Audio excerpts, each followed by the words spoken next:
on following the line and we open up to here. Robert Okubo is no stranger to daring abroad. We first met him back in 2019. At the time, Okubo was busy building his business into a brand. His inspiration, 15 years of living in the US. I was visiting the US for tourism. I was trying to market Kenya, and things didn't go very well because the terrorists hit us on this end. By the time I got to the US, it was a travel ban to Kenya. That's how I transitioned from tourism to cleaning. Because while in the US, I had to figure out how to make back my ticket money, cover my expenses, and somebody was able to get me a part-time job with a cleaning company. And I was so fascinated by the technology they were using, and I said, this is a safe kind of service to bring back home. Yes, that is how 200 Degrees, a cleaning and fumigation company, was born. I like to refer to us as a detail company. When we go into homes, we check out top of doors, light fixtures, picture frames, and we try and make sure we clean to the point the place is spotless. Then most companies do general cleaning, wiping down buildings, floors, bathrooms. We like to specialize, and specialize basically is like doing their sofa sets, mattresses. People never think of cleaning their mattresses. Mattresses should be cleaned at least once a year. Currently, the company has over 30 employees. This is despite the challenges he first encountered relocating his business from the States to Kenya. Transition was quite interesting because I first wanted to know, there's a time I was in Kenya and I tried to see if cleaning services would catch, but I realized the market wasn't quite ready. People were not quite grasping it because I think labor wasn't expensive, you could afford a housekeeper and that. But when I came back the second time around 2011, that's when I realized the market was quite ready. The economy had improved, and people were now aware about the importance of keeping their furniture, carpets clean, because these are the sources for allergens. We started with residential clients, and today we also have corporate clients. Remember, most of the residential clients work somewhere, belong to certain companies and firms. Once you please them in their homes, they'll say, I think it's time to try them in our office and stuff. And that's where we are. This saw the company expand its operations, with offices being opened in Mombasa and more about to be launched in Kisumu, Meru and Eldoret. But as this was happening, Okubo was keen on an emerging issue. I was in the US buying fumigation equipment for pest control. But when I got back, watching the news, we realized hell broke loose in China. And I started quickly thinking, because I noticed this was spreading around the world, and I figured at some point it would get to us. So we started preparing before it actually got to us here. And by the time we were like, hey, we received our first or second case, we started, whenever we went to homes to clean, we just volunteered to go ahead and disinfect, just to be on the safe side. Because this is something that is so invisible, you can never tell when it's with us. And for sure, within the next couple of months, it seems to be everywhere.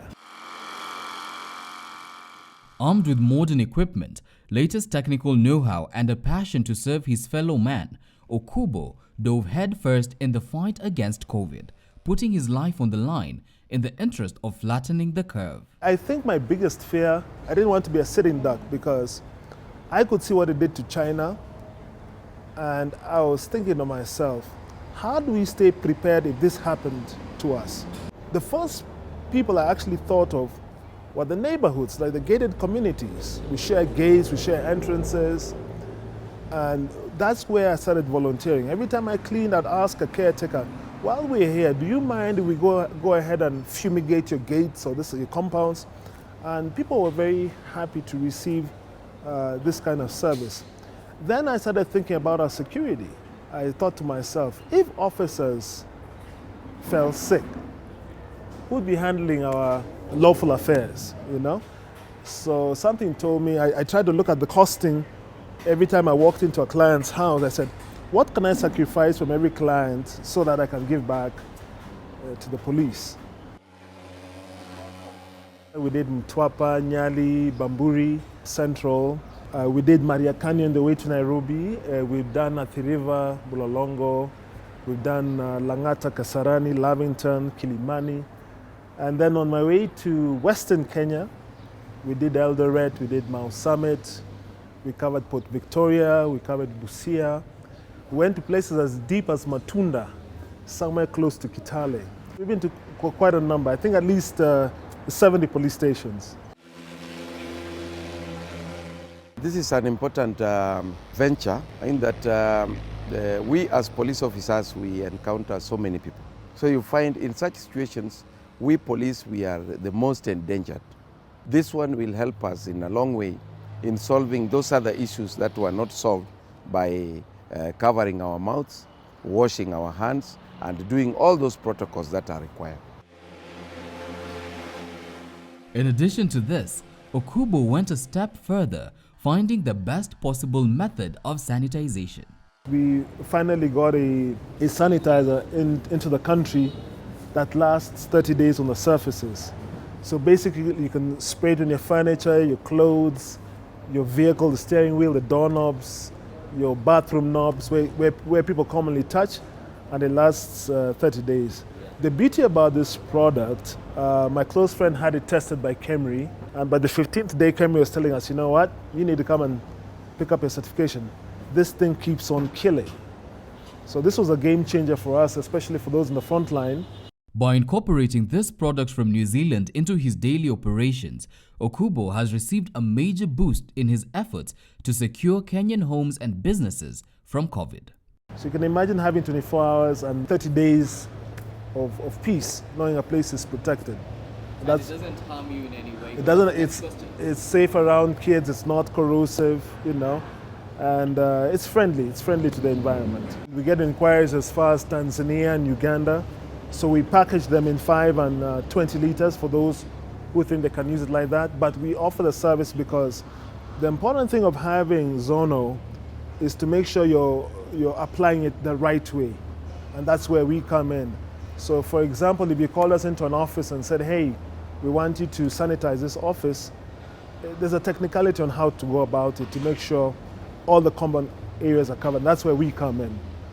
Despite all his heroics, the experience has taken a toll on Okubo. It's been very tormenting. There are times you actually get exhausted. There are times I get so exhausted. At one time, I was actually so sure that I contracted this virus because I had all the aches and pains and the fevers. I just never lost my smell or taste. So I got so paranoid I had to go and get checked. And it's very frustrating when you think you're so sure you have it, and when they test you, they tell you it's negative. I said, so what's my problem? Because I tested for malaria, no malaria. I did a hemogram test, there was no. My oxygen levels were good. And the doctor looked at me and said, I think it's exhaustion. After a while, I think you get to build tough skin. I used to fear, especially when I thought the first round came around, I said, okay, fine. You know, it's going to be here for a few months and it would disappear. I really got scared when I started hearing about the second and the third wave. In fact, by the third wave, I could have sworn it was going to hit me. And I thank God so much because He's kept me protected this far. Through 3 waves, going to police stations, going to cells, going to people's homes that contracted it, I have been very lucky. And I think it's my Creator that's kept us protected. For Okubo, coming back home was the right decision. This is because he has experienced entrepreneurial success as well as played a crucial role in the front lines in the battle against COVID. This has made him grateful for the exposure he received while in the US. One thing I appreciate about being in the US is you learn to appreciate working. The reason that country is so far ahead is those guys put in a lot of time. Most of these professionals you see out here have probably a 2-week vacation in a year, paid vacation. If you want an additional 2 weeks to make it a month, you pay for your vacation. So most of the time they're working, and you'll notice that makes it a very productive nation. There is also the aspect of brain gain. I'm grateful I've been able to stay afloat just cleaning, but the beauty about it is technology. The kind of technology that I was exposed to has kept me going for now about 11 years in Kenya, 20 years in total. And it's something no one can take away from you when you grasp. So I always tell the young youth here, when they go out there, see what you can learn that you can bring back home. It will always be beneficial to you. Kenya is a growing country. There are a lot of openings, a lot of opportunities. That's why you see all these foreign firms coming in, Kentucky Fried Chicken, Burger King, because they see opportunities we probably don't see. So when you go out there, that's an eye-opener. Grasp what you can, bring it back home. For Chams Media, my name is Michael Zimanji.